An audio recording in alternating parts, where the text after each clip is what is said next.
We're going to jump into part one in just a moment, but I do want to encourage you, in the month of October, we're going to be entering into a series called Identity. And it is going to be through the month of October, the entire month. We're going to focus on this series. I really encourage you to be present, if at all possible, through the entire month of October. I'd love for you to be here every week. I know that's a lot of commitment because some of you got lots of other things going on and you can't be here every week. But if possible, please be here for the entire series in October. It's one of the most important series we've done, and it's going to introduce us to a lot of things. It's going to stretch us and push us and challenge us, answer a lot of questions, and we're going to get into that series. You'll learn more about it. We'll put it on Facebook and different social media outlets coming up soon, but just wanted to kind of call your attention to it. In the month of October, we'll be jumping into that. But before we get there, we are in the series called Auto Response, and really excited about today's material as we jump into this series. I want to begin by asking you a question. Are there specific things people do that get under your skin? Say, absolutely. I have a few, not many, but one possibly more than any other. All right? This is my confession time, all right? This is the thing that bothers me, one of the things that bothers me more than probably any other thing. It is incompetent, slow, non-engaged, poor customer service. Anybody feel that way? It's okay to admit it, all right? If something is going to go badly, especially through a drive-through, the drink machine, doesn't work, or they're out of my favorite item, or the person in front of me can't make up his or her mind, it's going to happen to me. The other day, I took a chance and journeyed into one of our elite drive-through establishments here in Elizabeth City, and I ordered my food and my drink, and the gentleman asked me a question to clarify my order, and I answered. He repeated my food order back to me. I affirmed, and when I got to the window, he handed me my food without a drink, and he closed the window. I waited patiently. He came to the window and said, "What do you need?" And I very kindly just said, "I just need my drink, that's all." He said, "Well, you didn't order a drink." And I said, "Yes, I did order a drink. I ordered a combo, and it comes with a drink. I ordered a tea with my order." He said, "Well, when I repeated your order back to you, I didn't mention the drink, and you didn't say anything about it." And I said, but I ordered a combo. It comes with a drink." He said, "But when I repeated the order back, I didn't put the drink back in the order, and you didn't say anything about the drink, so I didn't think you wanted it." And I said, "But I ordered a drink at the beginning, and when I order a combo, it comes with a drink, right?" I said, "If you didn't know the kind of drink I was ordering, then maybe you could have asked me at the microphone what was the drink, or even when I got to the window." He said, "Look, next time when we read your order back, if we don't mention the drink, make sure you correct us back there, not at the window." He handed me the drink and closed the window. I looked long and hard. Jesus was not in my car. He left. He jumped out at the microphone, began hitchhiking back to the church because he was not going to remain in my car with the presence of all the thoughts that were coursing through my head in that moment. I can't stand bad customer service. I don't know why it bothers me so much, but I detest it. It's my auto response. It just happens. It just kind of jumps out. My kids have encouraged me. Lana reminds me, you're a pastor, be careful. I get my phone out to try to distract myself if it's really bothering me. I want to find the manager. I want to find the owner. I want to hire a new group of employees in the moment. It just bugs me. Now, here's the thing, okay? It doesn't bother other people nearly as much as it bothers me. I mean, sure, everybody prefers good customer service, but they don't want to track down the owner of the establishment and offer to retrain the entire staff because they don't know what they're doing, all right? Something inside me responds to something inside them. It's an auto response. And the truth is, I have 20 other things that bug me, bother me, and tick me off, and so do you little angel, all right? The struggle is, I won't tell you about the other 20 things. Many of them, I'm not even really aware they're happening. It's an auto response, and I don't really think about it. It just jumps out. It just happens. It erupts from the inside. Others, I'm too embarrassed to admit, because at my age and with my experience and in my position, I ought to be further down the road. But in some areas, I'm not. Sometimes I pull away from a drive-thru and I say, I know exactly why I'm so ticked off. That man doesn't know what he's doing. There are other times I walk away from a conversation. It's not in a drive-through, just a conversation with someone. And I don't know why I'm upset. I don't know why I'm triggered. I'm not really sure what was said in that conversation that angered me or caused me to want to withdraw. But something happened on the inside of me. It was an auto response. It was something that jumped out. Some things about Scott are clear. In fact, I know many things about myself today that I didn't know 20 years ago. Many things I can write down. I can give you a list. I can share with you my weaknesses, some strengths, some issues in my life. I'm more aware of those things today than I've ever been before. But there are a lot of things about Scott that are still murky. And there's some things about Scott I'm still in the dark. I just don't get it. Now, everyone look this way, okay? Listen to me very carefully. We are blind to our true identities. If you're honest, I mean really honest, and this is what I want today to be. Today's going to be an interesting kickoff message to the series because I want to be as honest with you and I want you to be as honest with yourself as you possibly can be. If we are honest, we will admit that there are things about us we don't get. We are a puzzle in many ways, and we're looking for solutions. We just don't understand why we act certain ways, behave certain ways, why we continue to nurse particular addictions, or why behaviors seem to be in our life that we thought we were going to be able to control when we get in our 30s or 40s or 50s or whatever, and we're still dragging those things around. And if we're super honest, we're going to be like the Apostle Paul in Romans 7, one of my favorite passages. He says, we know that the law is spiritual. Watch the division he makes between himself and spiritual. We know that the law is spiritual, but I'm made of flesh and blood. I'm a human. I'm filled with weaknesses. I'm just flesh and blood. And I'm sold as a slave to sin.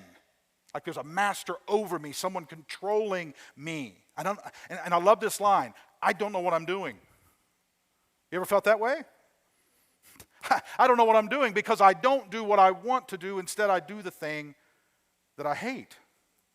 There's that battle. There's that two people almost, it seems to be fighting on the inside. You do some things you don't want to do, and the things you know you ought to do, you don't do. Your behavior confuses you. You think in ways and act in ways, and you do things, and you wonder, why did I do that, and what was I thinking, and I know better than that. Come on, let's be honest. You have habits you hate, hang-ups you struggle with, sins you commit, and you come to church or you go to counseling and you buy another self-help book and you read it and you do your absolute best to figure out the puzzle. Make it through the maze of your character. Make it through the maze of who you are. And you don't understand it. You need clarity, you need help, you need direction. And not just for yourself. Some of you are just like, it's not me that I wonder about, it's my wife. It's my husband. Why does she act that way? Why does he get so angry over this? Why do my kids act that way? Why are my teenagers the way they are? How about my parents? Or maybe it's a friend or a boyfriend or a girlfriend or whatever. We're all on a quest to not only understand ourselves, but to understand other people. Okay? Now listen. Each one of us is a mixture of clarity and confusion, miracles and messes, beauty and beast, all at the same time. You cry, laugh, feel anxious, hurt, jealous, love, hate, and you can't figure out rhyme or reason. Sometimes you just shrug your shoulders and go, well, that's just me. That was my dad. That's the same way my mom was. That's just me. And it is just you. But have you ever paused long enough to ask yourself, why is this just me? Why do I think that way? Why do I behave that way? Why do I act that way? And you know what? We can't seem to control it, partly because we can't predict it. Like if you could predict that you were going to act a certain way, then maybe you could put some boundaries in place. If you could predict that this conversation was going to tick you off, if you could predict that when you go through the drive-thru, this is what's going to happen, then maybe you could prepare yourself and be ready. But we can't predict, and some of us can't predict it because we live on auto response, autopilot. It seems as if someone else or something else is in the controls and we're unaware. And it is critical that you know yourself. Absolutely critical. In fact, I wish When I was 20 years old, 21 years old, I wish I was sitting in a congregation like this and somebody got up front and even talked about these things. I'd never heard things like this when I was young. It wasn't until I was in my 40s that I began to even understand the importance of understanding yourself and figuring out who you are and why you think the way you do. Nobody told me that. I thought I was just unique, different, really broken, really messed up, and I just couldn't figure it out. Or maybe everybody else is messed up and I'm right, It was just very confusing. But it's critical that you get to know yourself and understand why you act, why you think, why you behave the way you do. Now you say, Scott, why is it so important that we understand ourselves? Now let me get a little philosophical with you, a little kind of abstract, but hopefully I can explain this well. Every single person, I'm talking about you and me and everybody else, wears a unique pair of glasses through which we see the world, through which we see everything. Your glasses and my glasses color our worlds. And here's what's important to know. The glasses you have on colors everything in your world. And when I enter into your world, you look through your glasses and see me. So you judge me, you size me up, you see me, you interact with me according to the lens through which you see me. That make sense? Basically, when we are around you,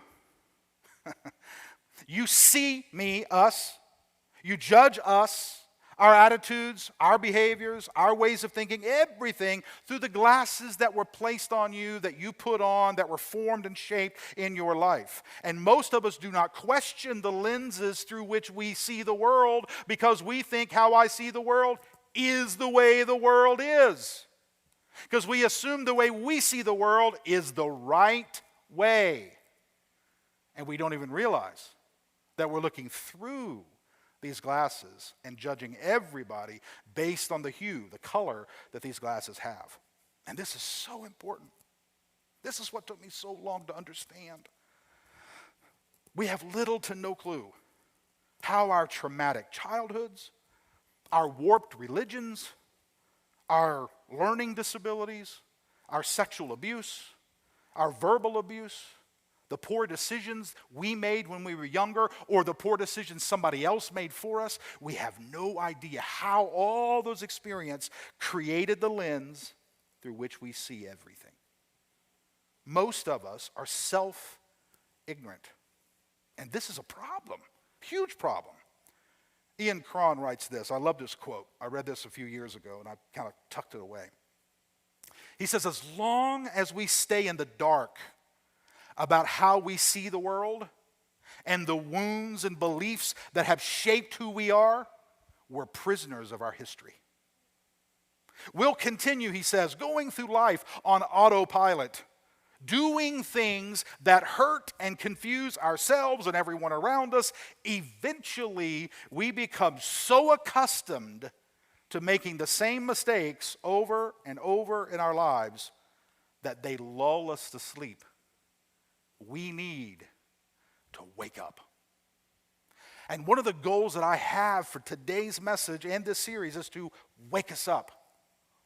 To say some of the behaviors and some of the attitudes and some of the ways we're thinking has lulled us to sleep, and we just assume that the way we see the world is the right way, the way we interpret everything is the right way, and that the way that we judge one another is correct, and the way we discount some people and push other people aside or embrace some people, all of those things are the right way, and we don't even realize that we're looking through a particular lens.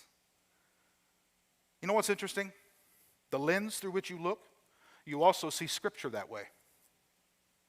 Every single time you open the Bible and you begin to read it, you put your pair of glasses on to read it. Say, how do you know that's true? Well, don't you know some people who justify some crazy things and they find justification in the Bible? And you go, how in the world did you justify what you did through the Bible? Well, it's right here in the Bible. And you're going to go, that's not what that means. But they think it means that because they're looking through the lens of their own understandings, warped beliefs, crazy interpretations of things, understanding of God, on, and they interpret that way because of the lens they have on. We know people around our world that are horrible to one another and justify the entire thing, believing that somehow God gives them permission to kill people or destroy families or whatever. And they'll justify the whole thing by saying God told them. It's the lens they look through, and they see everything that way. For years, that was me. I don't mean that was me that I hurt people in the name of God. I just mean it was me that I just lived on autopilot. I had no clue how my childhood played a role in that, how my divorced mom and dad and remarriage and divorce again and moving around so much and the broken home and the schools that I went to and my own personality that we're going to get to in a moment. I didn't realize how all those things shaped and formed glasses. And when I got married, wow, I thought Lana was the one that was messed up. I thought she was the one that had the problems. I thought she was the one that had the issues. I thought she was the one who needed to go back and relearn how to be a better Christian. Had no idea that I wore glasses all the time and I looked at everybody through it. Now, a few of you may be wondering, what does this really have to do with God or our spiritual journey? And this is a sermon and you should be throwing out a bunch of scriptures and all those things. And I don't mean to discount that or make fun of that. I just know how it is when you're in church and you expect that. I get it. So let me help you. There is no true theology. So what is theology? Theology is the study of God. There is no true theology. There is no true study of God without a study of ourselves. Our knowledge of God will never rise higher than our knowledge of ourselves. Knowledge of God and knowledge of ourselves are linked. Say, why is that? Because of just what I said. If we don't understand that we have these glasses on, we will interpret God certain ways. We will interpret Scripture certain ways. We will interpret a lot of things in bizarre ways, not even realizing that we're defining God based on how we see things, not how it actually is. So here's the reason you can't do theology until you understand yourself, because you can't understand God without humility. And a knowledge of self brings humility. Because when you really understand yourself, you know what you say? Wow, I'm a lot more messed up than I thought. When you really understand yourself, you'll say, wow, my childhood really does play a role in the way I see Scripture and the way I see other people and the way I treat people. Wow, I didn't even realize that I actually have a streak of racism in me. I didn't even realize I was so selfish. I had no idea that I actually have a wrong interpretation of that passage of Scripture. But when you begin to see the glasses you wear, and you begin to see the issues of your own life, and you begin to see the problems that are in your own life, you start having an attitude of, God, my hands are open, my knees are bent, teach me truth, show me what's real, help me understand who I really am, teach me who I am. Let me just give you this illustration, okay? This is not in my notes, and I don't say that for any kind of humor. I'm just saying this is not in my notes. Didn't even tell the first service this, so you guys obviously need more help, and that's why God's dropped this in me right now, okay? All right, Peter, if you know anything about my preaching and teaching, disciple, I seem to be closest to is Peter, because he puts his foot in his mouth a lot. Peter, the disciple, really thought he understood himself. He thought he understood his strengths. He thought he was stronger than he actually was. He thought he would never deny Christ. He thought, I will always be with you. No matter what all the other disciples do, no matter what everybody else does, I will be there for you. And Jesus looks at him and says, Peter, this is my words, not Christ's, but this is the gist of it. Peter, you don't even understand your own weaknesses. Oh, yes, I do, Jesus. I will always be with you. Peter, you don't even understand. You're not as strong as you think you are. Oh, yes, I am, Jesus. Everybody else might walk away, but not me. And then Jesus says, Peter, do you realize that before sunrise tomorrow morning, you will have denied me 3 times? And Peter's shocked at that. Why? Because Peter did not understand himself. He thought he was stronger than he was. He thought he had more going on than he did. He thought he had things figured out, and he didn't. And it took Christ revealing the weaknesses in Peter's life, and it took Peter falling flat on his face and going out and weeping bitterly before Peter has an attitude of humility. Does that make sense? Should have said that in the first service. That would have clicked a whole lot better than what I actually said. That's the issue we have. We think we know ourselves, and we don't. And it has taken a long time in my life. I'll be 52. I know, it's shocking. I'll be 52 in a month or so. I'm in my 50s before I realize just how messed up I am. Just how backwards I am. Just how upside down the way I think is. I'm in my 50s before I actually think that I've gotten to a place that maybe I'm finally a little bit more like this than this. I'm a little bit more going, okay, God, my ears are open, my heart's open, teach me, show me, rather than going, I know so much and all these poor people need to know what I know. Aren't you tired of that? God, help us. So humility, you got to have humility to understand God. Without it, you'll never understand him. Thomas Merton, he says this. He says, before we can become who we really are, we must become conscious of the fact that the person who we think we are, here and now, is at best an imposture and a stranger. But that'll knock you down a few notches, won't it? Before you'll ever understand who you are, you're going to have to come to the place where you realize that who you think you are, you're actually faking. Say, well, that's not fair. Come on. We're imposters in a lot of ways. We are strangers to ourselves and one another. The sooner you see this and accept it, the sooner you will understand yourself and God. Can I give you another illustration? Doesn't matter what you say. I'm going to give you another illustration. Two people come into the church. Jesus tells the story. I didn't tell the first service this either. It's all clicking now. Two people come into a church service, modernizing what Jesus tells. He talks about a temple. One seems to have life figured out. One has life all messed up. The religious guy comes in and he says, God, I thank you that I am not like, and he looks over here at the sinner, the one who's really messed up, and says, God, I thank you that I'm not like him. I fast, I tithe, I pray, I go to church. I just want to say thank you that I'm not like this man. The other man, whose life is messed up, it says he just beats his chest and says, God, have mercy on me, a sinner. And Jesus says, which one goes home justified? You see, the man who thought he had life figured out didn't really know himself. He thought he had it all figured out. No. He was ignorant. That's what I'm talking about. So, I want to help us, and this is going to open up our minds in a way, and I hope I can be clear with this. How many of you ever heard of the Enneagram? Some of you have. Great. If you haven't, I want to introduce it to you. This is something that came into my life a few years ago and opened me up to just understanding the way that I'm wired and the way that I'm put together.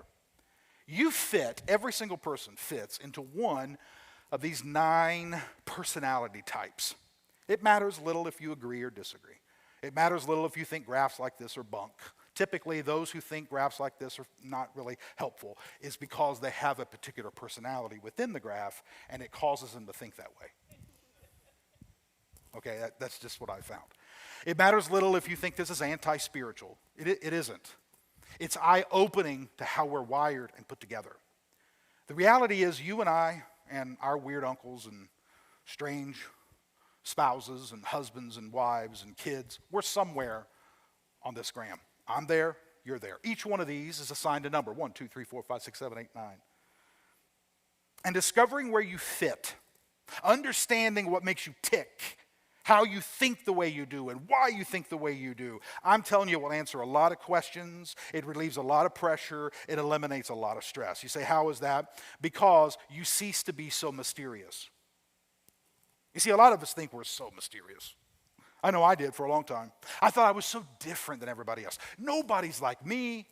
I think a certain way and believe certain things, and I'm so different and I'm so unique. And I realized after I got into this and started realizing there's a lot of other people in this world who are just like me, I'm not so mysterious after all. Actually, I'm quite predictable. You know what that causes? Humility. Because you stop believing that you're some unique, different, mysterious person. Nobody can figure you out. Nobody understands you. I don't know what. Nobody gets me. That's not true. A lot of people get you and understand you. In fact, there are millions of people around this world who think very similar to you. You're not so mysterious after all. In fact, you're quite predictable. In fact, I could tell you, based on your personality type, what you think about this message. And that aggravates us because we like to be unique and different. Humility says, no. Hundreds of years of research and compiling and analyzing behaviors and motives and watching personalities of hundreds of thousands of people are able to help us predict some behaviors and ways of thinking with precision. And when you discover your number, a deep sense of humility overcomes you. So I want to help you, okay? I want you to look around the room. I'm not going to ask you to say your name to anybody. I'm not going to ask you to introduce yourself. You're not going to have to stand up and say where you're from. Just look around the room. Just notice some people sitting around you, not just your family, some other people. Okay? Here's why. Every single person you see in this room, everybody watching online, we're all trying to hustle one another. What does that mean? We're all trying to present an image to other people that isn't actually true. Because we're afraid that if other people know who we actually are, they won't like us. So we try to hustle people by avoiding what's true about ourselves and faking it until we make it, give people the impression we're better than we actually are. And you know what the Enneagram does? And other things like this? It exposes our hustle. It says, you're not actually fine.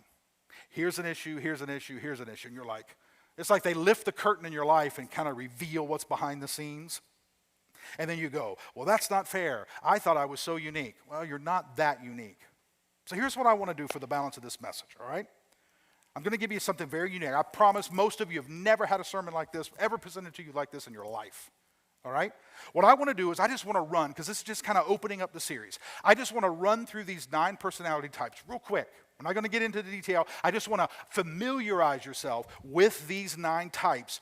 And hopefully this is going to cause some of you to go home and you're going to take the test, and then you're going to have discussions about what your number is and what your number is and how you guys' personalities all come together. And then I'm going to do something a little different in this. I'm going to concentrate and focus on the secret sin of each personality. Because you know what's interesting about us? Every one of us have a particular personality, and every one of our personalities have a particular area that if we're not careful, will fall into that particular trap. And I want to call that out. Because you shall know the truth, and it's the truth that shall set you free. All right, let's just go quickly through this, okay? We won't spend a lot of time. We don't have that much time, but I just want to give them to you to open up your mind. The first one out of the 9 is called the reformer. Some of you are reformers in this place. You are number 1 on the Enneagram. Here's how you know a reformer, all right? Other than taking the test, here's what you'll know. And some of you know that you've taken the test and you know you're a 1 or you know somebody else is. Typically, type 1s are ethical and dedicated and reliable. They are motivated by a desire to live the right way, to improve the world, and to avoid fault and blame. You're like, well, that's a good thing. It is a good thing. All these personality types are wonderful and beautiful, and God made us in all this myriad of ways, and we have all these different colors and shades. Absolutely true. Their deepest need is the need to be perfect. Here's the problem. They have a secret sin that if you're not careful, they'll fall into. And without the gospel, they fall into it often. It's the secret sin of anger. You see, 1s tend to become irritated and judgmental at the incompetence of other people. They are quick to pick apart the wrongdoings of others. In fact, they can see other people's mistakes a long way off. When they enter into an argument, they want the final say. And they will project their anger onto other people, leaving the other person confused in their wake. When ones are healthy, they change the world. When ones are unhealthy, they are hard to live with. Number 2. You like my shoes? I like my shoes. Number 2 is the helper. The helper. Oh man, I love helpers. Number 2s, I know some number 2s. They are warm and caring and giving. They are motivated by a need to be loved and needed and to avoid acknowledging their own needs. Wow, we need some more people like that, right? Their deepest need is a need to be needed. So you know what their secret sin is, if they're not careful? Pride. Say pride from a helper? Pride from someone who serves all the time? Yes, because see, 2s tend to take credit for all the relationships in their lives. They actually believe that it's because they're so nice and they serve people well that other people love them. They want to please people so much that they overcompensate to meet other people's needs. The challenge is they tend to develop a martyr complex. Look at all the things I do for people. They never seem to do those things for me. Now they're helping, but behind the scenes, they're upset because other people don't serve them as passionately as they serve others. And only the gospel can fix that. Number 3, I love this one, the achiever. Another word for that is the perfectionist. The performer. That's number 1, perfectionist. The performer. Here's why this one's fun. They are success-oriented. They are image-conscious. They are wired for productivity. They are motivated by a need to be, or at least appear to be, successful, and they want to avoid failure at all times. Their deepest need is they need to succeed. You know what their sin is? Self-deceit. You see, 3s will wear themselves out through work and socialization. They could be feeling horrible, but they will plaster a smile on and hide their true feelings. They are quick to deny the truth about themselves, and they will fool themselves into believing that they're actually fine. They will do anything to convince other people they are thriving. They absolutely love social media because it's on social media that they can project an image that everything's great. But behind the scenes, they're hurting. No, you'll not know that. And even if they do tell you they're hurting on social media, even that in and of itself is a hustle to try to get you to really pay attention to them. That's the secret sin. They like the highlight reels. Number 4, the individualist, the romantic. They're creative and sensitive and moody. They're motivated by a need to be understood and experience their oversized feelings and avoid being ordinary. 4s are the ones who love to dye their hair different colors, and they love interesting clothing and odd music and movies that nobody else has seen. And then when they hear a song and it moves them, they want to copy it. Did you hear that song? You got to hear this song. And when you hear the song, they then want to know if you felt the same things they felt when they heard the song, because they just love all the feelings and they love to just bathe in the emotion and the experience of all things. Their deepest need is to be special. They want to be special. Their sin is envy, because they're always comparing themselves to other people, and they want to be different. They don't want to be like that person and like that person. They love to be unique. They love to be different. That's why it often turns into things on the outside, because when I walk in a room, I want you to look at me and go, that person's different. I like that. I want to be different. And they always fight a critical inner person who says you're not enough, you're not special enough. You got to do something else to be special. Only the gospel can change that and make them healthy. Number 5, this is me. I'm an investigator. This is how I am, calling my sins out here. I'm analytical and detached and private. 5s are motivated by a need to gain knowledge and conserve energy and avoid relying on other people. See, I want to know enough that I don't need you. I want to learn enough that I never need to come to you for help, because I already know it. You know how you know that? You come to my office and all these books that are there, and everybody thinks, oh, wow, look at all those books. That's because I'm a 5, and I love to collect and collect and collect and collect and be the one who has the information and the knowledge. Do you see how that can cause problems? You know what the sin that I struggle with? Greed. Greed. Not greed for money. It's greed for energy and ideas and love. See, I'm only going to give you a little bit. Just a little bit. Just a little bit, because I'm hoarding and I'm collecting, and I'm going to give you a little bit of myself, but not too much, because I'll be tired at the end. I'm going to give you a little of information, but not all the information, because I've got to have the information that you don't have.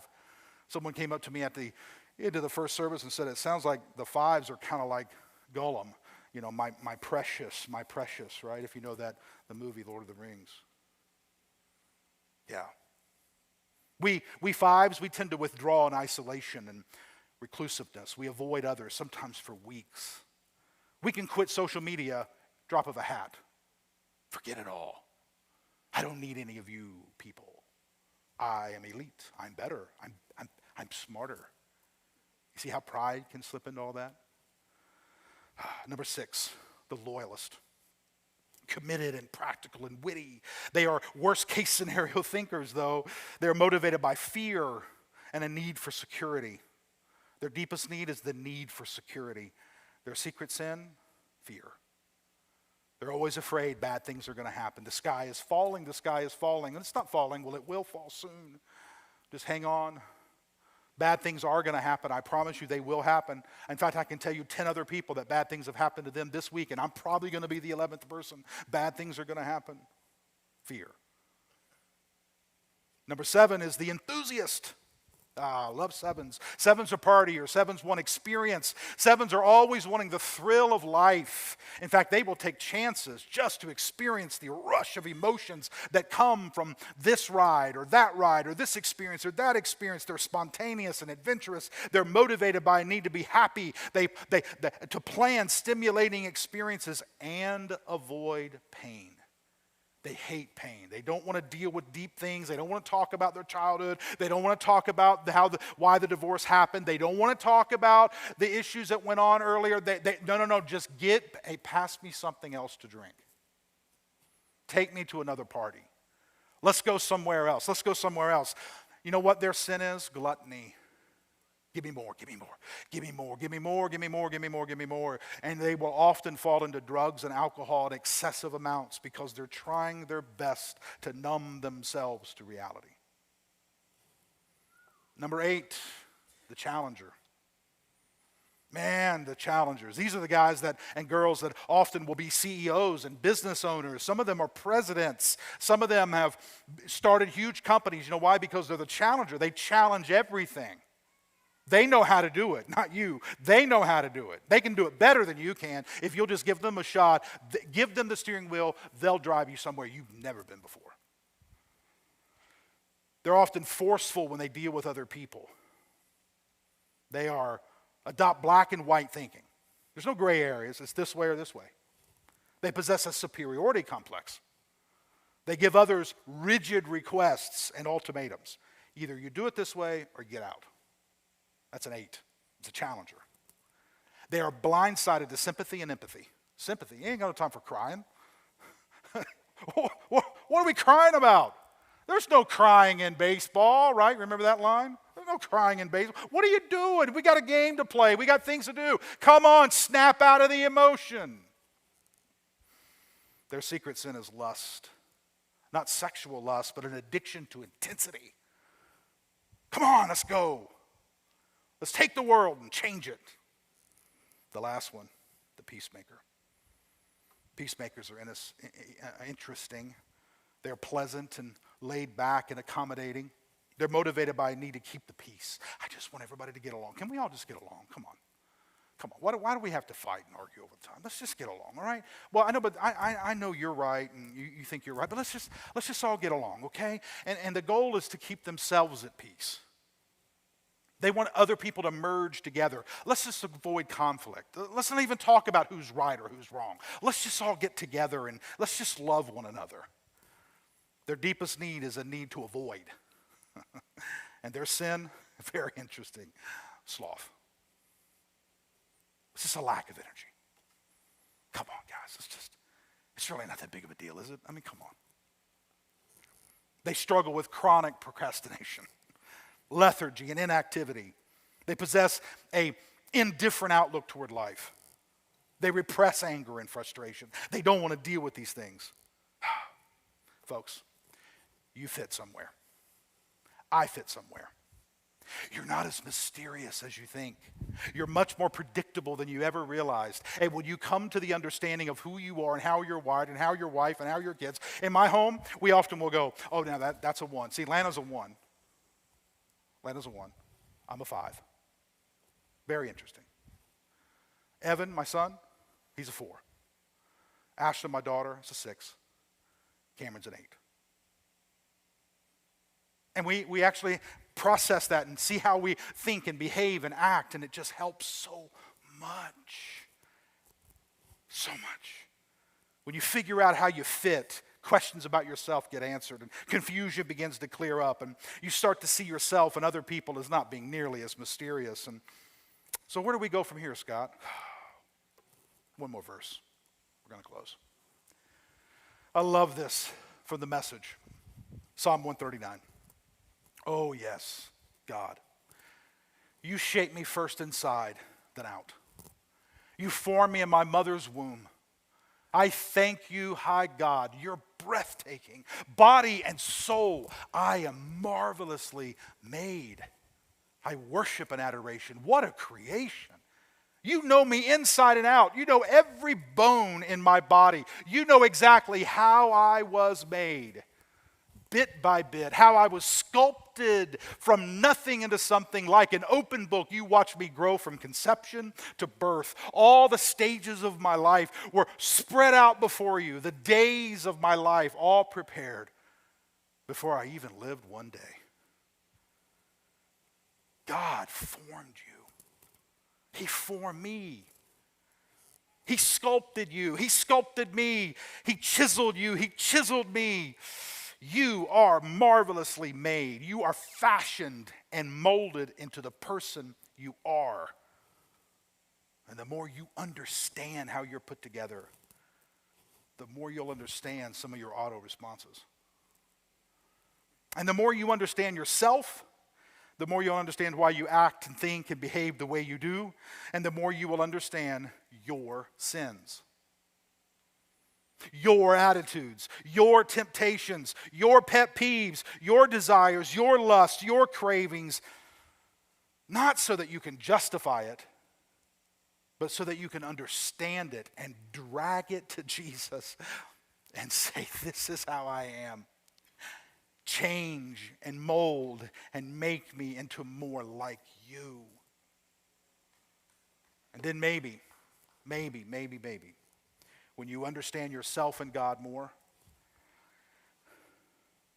Jesus will stay in the car with you the next time you go through a drive-thru. All right?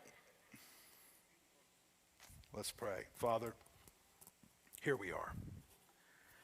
Here we are with all of our personalities and all of our quirks. Here we are with all of our idiosyncrasies, all of our temptations and lusts. We're calling them out, God, because I just cannot stand anybody judging somebody else as if they don't have their own sins. I'm a 5. I'm not an 8. I don't think like an 8. But 8 struggle with things that 5s don't. 5 struggle with things 8s don't. We're all intricately made and different. And we're different hues and colors and education and roads that brought us to where we are. And we're shaped and formed in unique ways. God, help us to be humble about it all. And realize that we have our strengths and we have our weaknesses, we have our beauties and we have our ugliness. And help us to live a life of humility with our hands stretched out and open and our knees bent in humility. And say, God, teach us who we are so that we might know you better and that we might love you and love other people better. We ask these things in the one who made us, Jesus. Amen.